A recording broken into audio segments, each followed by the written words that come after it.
Hello everyone, welcome back to the channel. In today's video, I'll be talking about the basics of photography, and by basics of photography, what I mean is that the very basics of photography. I'm gonna split it to three parts. I'm gonna talk about the ISO, the shutter speed, and the aperture, and possibly talking about a small part of what I use, what setting I use when I do street photography, and kind of like what gear I use slash kind of like what filter I use when I do street photography or any sort of photography. Part 1 is going to be about the ISO. So the question is, what is ISO? To summarize it, really, ISO is kind of like a fake light. That's how I would explain it to everyone. The higher the number of the ISO is, the more light you'll have in your camera. Now, sometimes it can kind of be like, oh, so I can just use ISO when I'm inside in a dark place and stuff like that. Well, you kind of have to play around with the ISO, and it kind of affects how your photo will be. If your ISO is a little too high, then your photo can be very grainy or noisy. And if you're into that type of photography, then yeah, go for it. But most of the time, I would recommend having a very low ISO. In fact, I would go with the lowest ISO, especially when you're outside, just because you don't need extra light if you're shooting outside. ISO can also be seen as kind of like the sensitivity of the camera's sensor. But again, if that sounds complicated, I would just want people to understand that ISO just technically means fake light. And that also applies with not just digital photography, but also in film photography. The only difference is that ISO in film photography, you can't change it in your camera. You have to buy your film with the ISO that you want. Most of the time people go for like 400 or 800. And again, if you are shooting outside, then I would recommend like a low ISO. So most of the time, if I'm shooting a film camera, then I would just go for a 400. This video is going to be a little short, so we're already in part 2, which is shutter speed. So shutter speed kind of refers to how fast your camera or your sensor closes, how fast it takes the photo. Most of the time, I would go not under 1/60th of a second if I'm outside. It doesn't normally happen because when I'm outside, the sun's out, so I don't really need it to be that slow. But the reason why I don't go under 1/60th of a second is because if your hands are shaky, then there's a possibility that your photo will be blurry. Now, that might not be bad, because if you actually go lower shutter speed and you have a tripod, you can still take a really good photo. Example of that is, imagine a subject that's not moving, but everything else around the subject is moving. So now you have your camera, you set it up to, I don't know, 1/8 of a second, you have a tripod, you take the photo. Now, you're gonna have this photo where the subject is not moving, but everything else around the subject is moving. That might be something interesting, you know? But again, if I'm doing street photography, then 1/60th of a second is gonna be my minimum. So how does shutter speed affect your exposure in your camera? Like, how does it affect your photos, right? If you go higher, your photo will be underexposed, and if you go lower, it's gonna be really bright to a point that it's gonna be overexposed. How do we control that? Well, sometimes there's really no way to kind of like just use your shutter speed to really fix the exposure of your photo, especially when it's very sunny. Like right now, if I have 1/4000 of a second, that's really fast, right? But it might not be enough to properly expose your photos. So what would you do in that situation? Now that's where you have to play with the aperture or the ISO. The three of them needs to work together: the ISO, the shutter speed, and the aperture. But for now, just keep in mind that if you go higher shutter speed, your photo will be underexposed. If you go lower shutter speed, your photo will be overexposed. But that's not the general rule. That could change. And the last ingredient, the last part of the basics is the aperture. Aperture is kind of most of the time relates to your lens. It does relate to your lens, really. So when you buy a lens, it would normally say like 50 millimeter, right? And then there's a 1 point something, 2 point something. That's the aperture. The lower the number is, the better the bokeh of the photo could be. Could be sharper, really. But you never wanna be shooting in the wide open, meaning if people say wide open, that just means like a lower number, like 1.8, 2.8 and stuff like that. That's like the lowest. So the reason why I don't want to keep shooting with the wide open like that is because if you're doing street photography and the focus and the subject that you want to take a photo of, it's really nice to have that kind of like subject where like the bokeh and the background is just blurry, but it's very difficult to have that subject to be in focus if your aperture is very low, like 1.8. It's not that I don't recommend it, it's just going to be very difficult, especially if you're just beginning like street photography. If you're doing portrait photography, yeah, I would totally recommend just going wide open and doing like 2.8 or something. But how does it affect exposure in your camera? If you do go lowest in your aperture, for example, if you go f2, that means wide open, then you're letting a lot of light into your photo, meaning it's going to be overexposed. So how do you, if you want to take a photo where the subject is focused and the background is blurry, but then it's overexposed because it's wide open, how would you counteract that? You will now have to play with the ISO and the shutter speed. For example, if I have a model, we're at the park, it's very sunny, and I want the model to be like just to focus, right?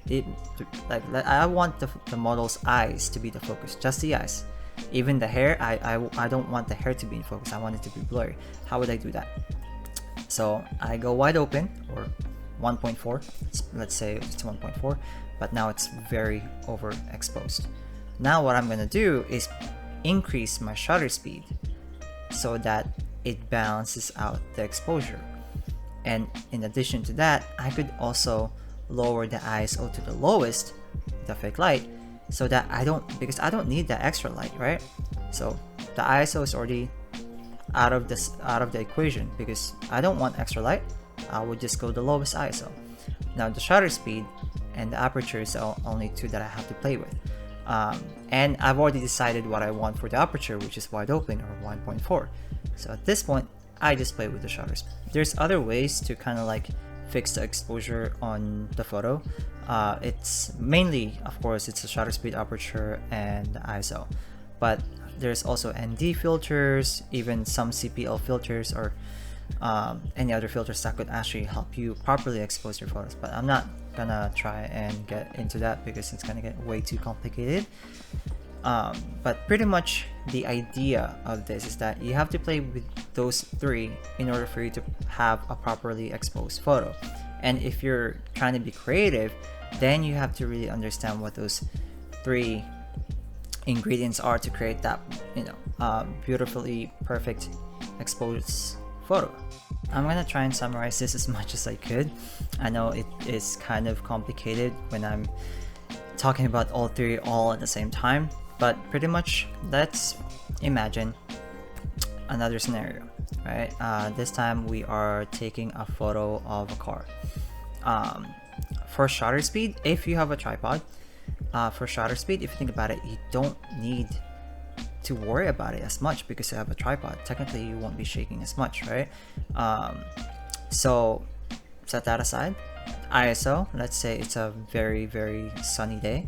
ISO, go the lowest. Unless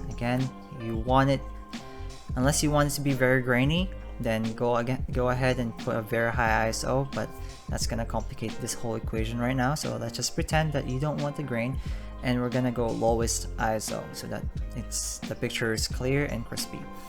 And then the aperture. I want it to be around 2.8 because I want the car to be focused, not just the headlights or not just the bumper. I want the whole car to be focused. So let's go with 2.8. So the equation will be aperture 2.8, ISO 100. If your camera can do 100, go for it. And the shutter speed, with the equation of the ISO being very low and the aperture being very low as well, the shutter speed needs to be very high so that it can compensate with the other two, because the ISO and the aperture is already letting in too much light, right? It's already introduced, the photo is going to be very overexposed. So now you have to use your shutter speed and balance the two. Now, if it's still not enough, let's say your shutter speed is already all the way to the max and the photo is still overexposed, then that's when you have to use an ND filter. The ND filter, you gotta pretend that it's kind of like it's sunglasses, so that it helps you see the photo better. It will expose the photo better. But if you use an ND filter that's very dark, then you might actually have a very underexposed photos. So at that time, you have to lower your shutter speed. So you could have a low ISO, low aperture, and low shutter speed if you have an ND filter that's like very dark. In my situation, I always use an ND filter, a just in case type of thing, because most of the time I do like to go out, but sometimes I have to go out at 1 p.m. or 2 p.m. where the sun is still really bright. So the ND filter is kind of like the tool that helps me properly expose my photos. Alright, since I'm talking about my photos, what are my settings when it comes to street photography? ISO lowest. The aperture, I tried going wide open or lowest number. There's a possibility I would get a very nice photo, but it's very difficult to do that, especially if you have a manual lens. Don't even get me started with that. So I would go lowest 2.8, and the highest I would go is an f8, depending on the subject. If it's like buildings or like the street, right, the aperture f8 would be perfect. If it's a person, I want a little bit of, like blurriness in the background, so 5.6, 2.8, those ones would work the best. And shutter speed is the one that I played and kind of like changed a lot, because it's kind of like my tool to properly expose everything else, because my ISO is permanent. I always want it to be lowest, and my aperture depends on the subject, and the shutter speed is the only one left that I could play with. So that's what I normally change. If you've seen those videos on Instagram, they would say like, oh, this is the setting that I used to take this photo, and it would say like ISO 400, shutter speed is this, aperture is this. That's not gonna work with you, because the only reason those settings work with that photo is because it was taken during that moment.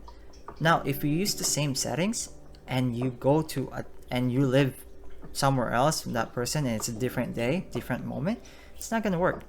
You have to understand the ISO, the aperture, and the shutter speed in order for you to have similar photo and properly exposed photo like that. And also, most of the time those photos are edited. So alright, so the reason why I made this video is because I noticed that there's a lot of people out there that kind of just wants to get started with photography, and when I try to explain it, not gonna lie, I do get confused as well, and that's the reason why I decided to make this video. And I really hope that this video kind of helps out. If you have any question, just comment down below so that I could answer it. I really would like to help out. When it comes to like photography and understanding how to take photos, and really just to have properly exposed photos. And it kind of excites me to really explain it too. So yeah, that's pretty much it for the video. I hope you all enjoyed it. I hope you got something out of this video. I hope it didn't cause more confusion, but if you are confused and have a question, please comment down below and I'll answer that. That's pretty much it for today's video, and hope you have a good one.